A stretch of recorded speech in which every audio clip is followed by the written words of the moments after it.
Merhabalar. Bugün sabahka dayımız var. Dayımız. Özümüz bir dostluk şengeri görüp bir-birimizге жақсылығымызды айтып, сабақты бастайық.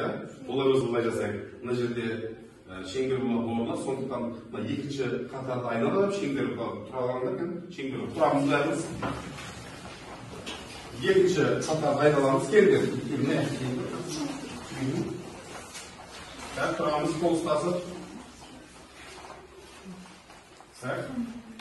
Шеңбер көрдік па? Енді бір-бірімізге достығымыздың жақсы қасиеттерін айтамыз. Кеттік, оң жақтан бастаймыз. Сүлейман сабағын жақсы оқы, мектепті қызыл дипломмен бітіріп, жақсы оқу орнына түс. Умар, сен Аталу себебіміз ақпарат kültürіміз тікелей байланысты, оны білеміз. Сонда бүгінгі біздің тақырыбымыз балалар ақпарат беру, ақпараттың түрлері, сол бойынша практиканы жүргізу. Сабағымыздың мақсаты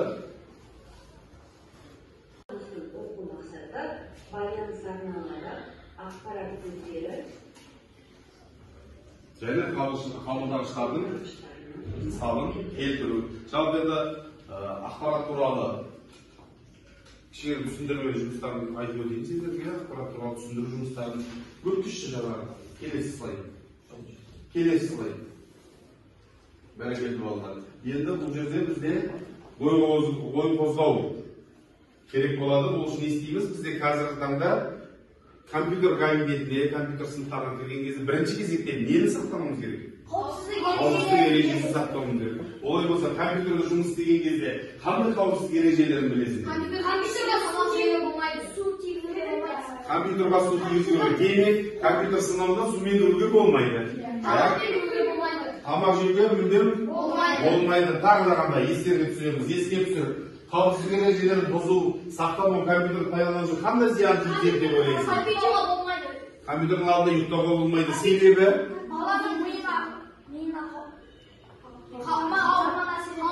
зияны.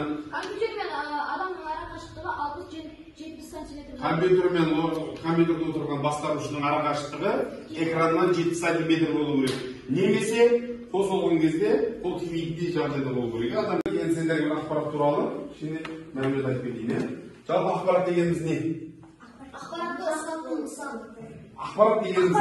Өзіміздің ойымызбен айтамыз. Айналадағы болып жатқан кез келген құбылыс не көрген нәрсеміздің барлығы неге жатады? Ақпаратқа жатады. Мысалға көліктің жүргені, найзағайдың ұрған, жаңбырдың жауған. Дәрігерді отыр. Есіктің сықырлағаны, біреудің жүгіргені, екіптің таласқаны, екі адамның бір-бірімен жүгіріп ойнағаны, бұның барлығы даладағы құбылыс, табиғи құбылыстар, жердің тұрғаны, талдың сынғаны, бұның барлығы не бізге? Ақпарат. Үйдегі ақпаратты беретін құрбы не көп бізде? Неден біз ақпарат ала аламыз? Теледидардан көре аламыз, жаңалықтар бізге ақпарат, және әлеуметтік желілермен ұялы телефондардан жалпы барлық құбылыс неден тұрады? Ақпараттан тұрады. Енді ақпараттардан не істейді?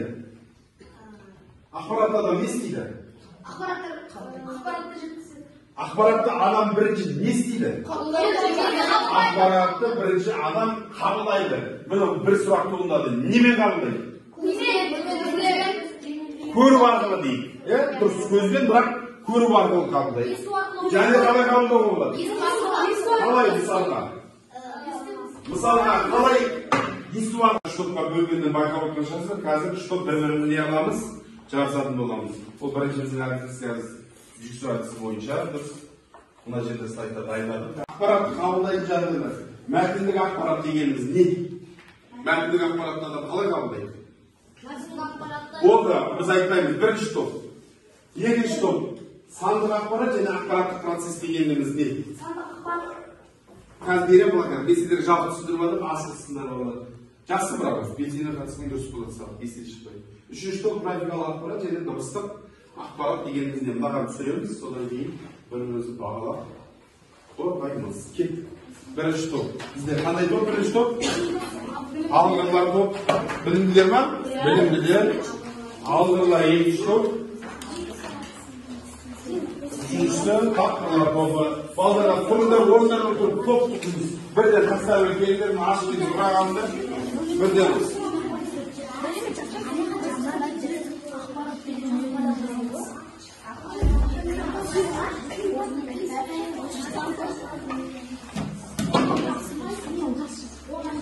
Biz minut vakit ketdi. Anlatamiz. 60, 59, 58 yıldan da adamız 57, 56, 55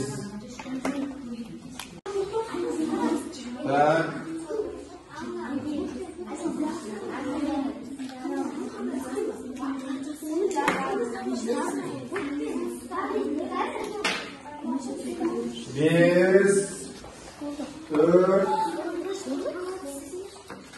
3 2 1 Hakemlerimiz. Kondukta. Biz akbarat müşesi var. Birincisi ben sezim müşesi, ikincisi ilk sezim müşesi, üçüncüsü kuru müşesi, dördüncüsü есті мүшесі, бесіншісі ұстап көру мүшесі. Балдар айтамыз, ақпараттық процеске және сандық ақпаратқа қалай, дұрыс па? Дұрыс келіп тұр ма бала? Жазғандар осыны қорғайсыңдар, осы болды ғой осымен? Болады, толықтырған десе толықтыр.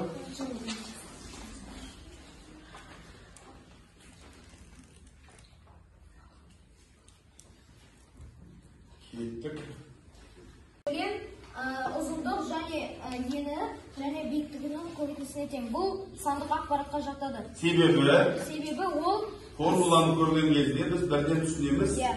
Ол сандық ақпарат екен. Және аудан ұзындығы мен енінің көбейтісі ауданға тең болады. Ол да сандық ақпарат. Периметр екі көбейту жақшаның ішінде ұзындығы мен енінің қосындысына тең. Соттан мәтіндік ақпарат дегеніміз не? Кеттік. Мәтіндік ақпаратқа төрт нәрсе кіреді. Сөз, мәтін және өлең, әңгіме. Біз өлеңнен қысқашасын алдық. Бізде кел балалар оқылық. Кел балалар оқылық. Оқыларда көңілде ықылас пен тоқылық. Оқысаңыз балалар шамнан шырақ жағылар. Шамнан шырақ жағылар. Жегенің алдынан лемия табылар. Қабылдаймыз. Дұрыс па балалар?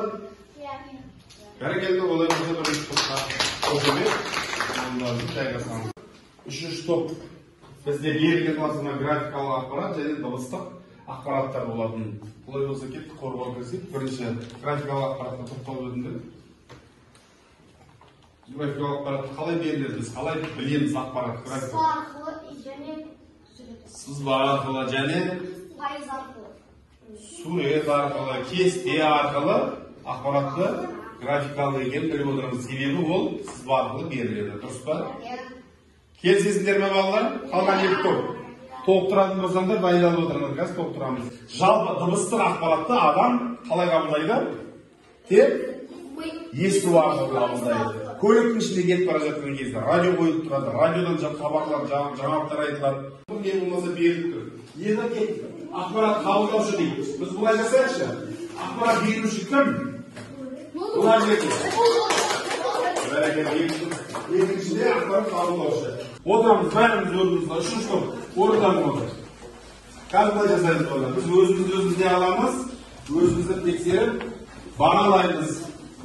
Мұнаға үшінші топ деп жазасың. Ал балалар, бізде екінші топ бірінші алдыңғылар топ аяқтады. Кетті екінші топ, бастаймыз алдыңғылар тобы. Пайдасы. Жалпы сіздерге берілген телефон, иә?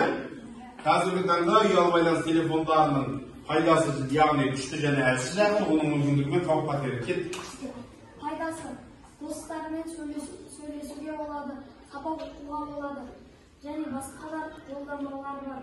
Мүмкіндіктері дамытуға болады, қауіпсіз етуге болады. Әлсізі, бізге зиянды қолдың алуы, қауіп қатері. Қуатқа қойғанда атылып кетуі.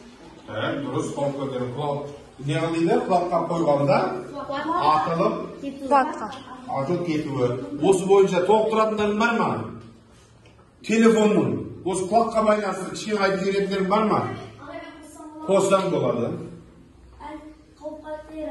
Adamın miyna және жүйке жүйесін бұзуы мүмкін.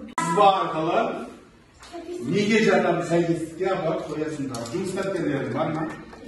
Sonra bu o'yinda жұмыс ko'rsizlar. Unda birinchi to'p, ikkinchi to'p, uchinchi to'p. Asmaymiz, to'pli жұмыс. 1 minut vaqt tez-tez sizamiz beramiz.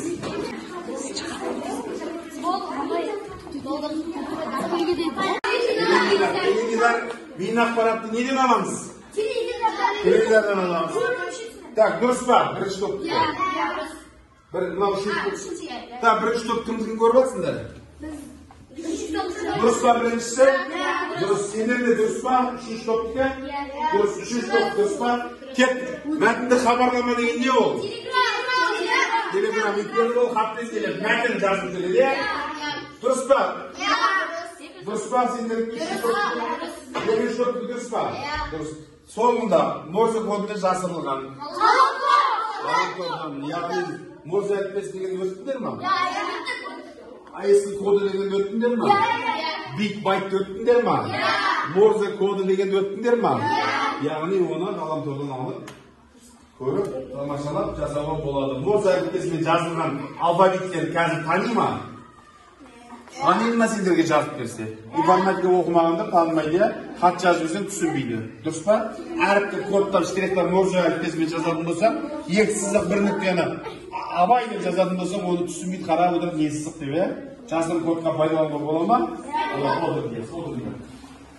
Бәрекелді, үшінші топ сәт соңында аяқтап қалды. 1-мен 2-ге 10 балл, үшінші топқа 8 балл. Тақырып ақпарат. Осы бүгінгі ақпарат бойынша сұрақтар құрастырамыз. Сосын бірінші топ сұрақ құрастырасыңдар, екінші топқа бересіңдер. Екінші топ оған не істейміз? Жауап береміз. Екінші топ сұрақ құрастырамыз, оны үшінші топқа береміз. Үшінші топ оған не істейсіңдер? Жауап бересіңдер. Ал сендердің сұрақтарыңды қайсы топ қарайды? Бірінші топ қарайды. Бүгінгі сабақты қорытындаймыз. Жақсылап сұрақтар ойлатып жазыңдар. 3 сұрақ жетеді. Art керек емес. 3 сұрақ ойлап бақсаңдар жетеді. Сендерге 10 минут уақыт. Үшінші топ сұрақтарын қараңдар. Ақпарат беру дегеніміз не? Ақпаратты ауызша жазбаша жеткіземіз. Ақпаратты ауызша және жазбаша жеткіземіз. Дұрыс па? Үшінші топ? Кет қана екі сұрақ. Ғаламтор дегеніміз не? Ғаламтор дегеніміз не? Суретке қарап ақпарат көздері, ақпарат қабылдаушылар туралы баяндап таныстырыңдар. Қанша сурет тұр? 4 сурет тұр. 4 суретте 4 түрлі іс-әрекет бар. Соның ақпарат берушісі кім? Бағана айттық қой? Ақпарат қабылдаушысы кім? Сол бойынша мәтін құрастырып келесіңдер. Түсінікті ма? Ауырлау болды. Үшінші топты 4 сұрағын өздері оқып қалмағандықтан біздің осы сұрақтар алаң әдісі бойынша келіп байланыстырып сабақты орындауда негізі екінші топ жақсы шықты. Бірақ мен ойлаймын, бұл жерде сонау топтарға қателік болғанмен барлығына ақпарат туралы мағлұматтар бүгінгі ақпарат туралы біздің сабағымыз түсінікті оқып ойлаймын. Түсінікті ма? Түсінбегендер бар ма? Ақпарат туралы түсінбегендер бар ма? Сандық дегеніміз белгілі. Көбейту кестесі, қосу, алу, бөлу, формула, бұның барлығы бізге сандықтар бар. Мәтіндік дегеніміз оқып, кітабымыздағы оқығанымыз, телефонын көргеніміз, WhatsApp-тағы SMS-лердің барлығы мәтіндік. Ал WhatsApp-та дыбыстық хабарлама жіберсе, ол бізде дыбыстық ақпаратты бесіктейді. Ал енді кері байланыс SMS әдісі арқылы, біз сендерге тақтада SMS әдісі тұр. Яғни бізде жасыл түс телефон, iPhone, сары телефон, bu da iPhone. iPhone kaç yıl bu?